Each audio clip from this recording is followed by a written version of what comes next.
इंशाअल्लाह दोबारा योगी को उत्तर प्रदेश का मुख्यमंत्री नहीं बनने देंगे, नहीं बनने देंगे। उन्होंने कहा नहीं आने देंगे तो बीजेपी इस बात को कहेगी कि बीजेपी 2022 में आकर के रहेगी। अंदर की बात बताया है साक्षी महाराज। सारे विरोधी एक साथ मिल जाए तो भी भाजपा ही 300 से ज्यादा सीट जीत करके सरकार में। बैरिस्टर असदुद्दीन ओवैसी ने योगी की ओर चट चुनौती फेंकी तो आदित्यनाथ ने भी उसे पट स्वीकार कर लिया। देश के सबसे बड़े सूबे उत्तर प्रदेश में विधानसभा चुनाव अभी कम से कम 7 से 8 महीने दूर हैं, लेकिन उसकी स्क्रिप्ट अभी से लिखी जानी शुरू हो गई है। पूरी कहानी कुछ यूं है। दरअसल AIMIM अध्यक्ष असदुद्दीन ओवैसी ने बिहार और बंगाल के बाद अब उत्तर प्रदेश में भी अपनी सियासी महत्वाकांक्षा की जड़ों को फैलाने का फैसला कर लिया है। लिहाजा 100 सीटों पर लड़ने का ऐलान तक कर दिया, लेकिन अपनी राजनीतिक हसरतों को पूरा करने के लिए उन्होंने सत्ताधारी पार्टी और सत्ताधारी मुख्यमंत्री को ही सबसे बड़ी चुनौती दे डाली।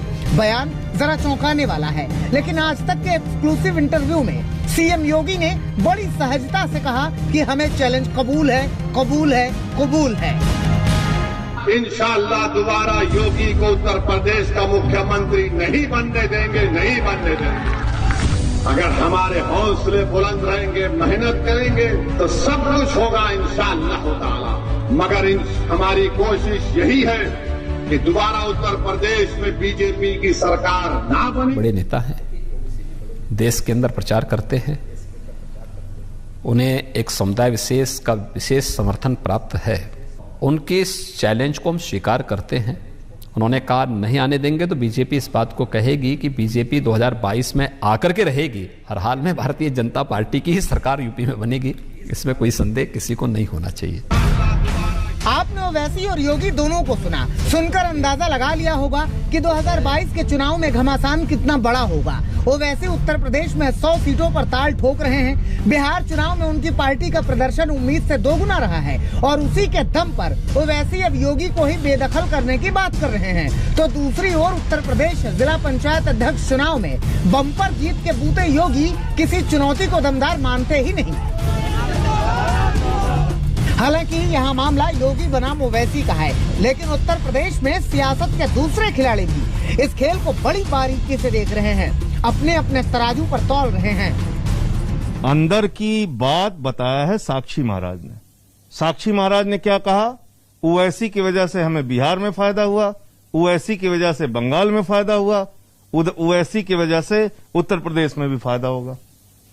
तो जब भाजपा का एक सांसद वो खुद ही बयान दे रहा है कि ओवैसी हमारे भाई हैं और उनकी वजह से हमारा फायदा होगा, तो आप समझ सकते हैं इन चीजों को। योगी आदित्यनाथ जी मुद्दे को भटका रहे हैं। उत्तर प्रदेश में कोई अगर चुनौती है तो वो चुनौती है महंगाई, बेरोजगारी। उत्तर प्रदेश की चुनौतियां दूसरी हैं, योगी आदित्यनाथ जी की और भारतीय जनता पार्टी की चुनौतियां दूसरी हो सकती हैं। यूपी में ओवैसी को उज्जवल भविष्य इसलिए भी दिख रहा है क्योंकि यहाँ बंगाल की तरह उनके सामने भाषा की कोई अड़चन नहीं है। यूपी के बड़े हिस्से में AIMIM का कैडर तैयार हो चुका है।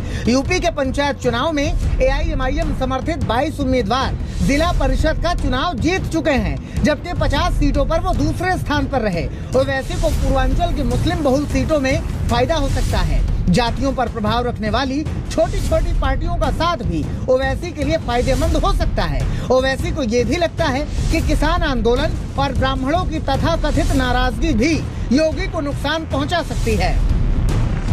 ओवैसी के मंसूबे बेशक आसमान छू रहे हों, लेकिन योगी का चैलेंज को स्वीकार करने के पीछे भी वजहें कम नहीं। सबसे ताजा सबूत है यूपी जिला पंचायत अध्यक्ष चुनाव के नतीजे, जहां 75 सीटों में से 67 सीटों पर बीजेपी का कब्जा रहा। और तो और हैदराबाद म्युनिसिपल चुनाव में भी योगी के प्रचार ने ओवैसी के गढ़ में कमल खिलाने को मजबूती दी।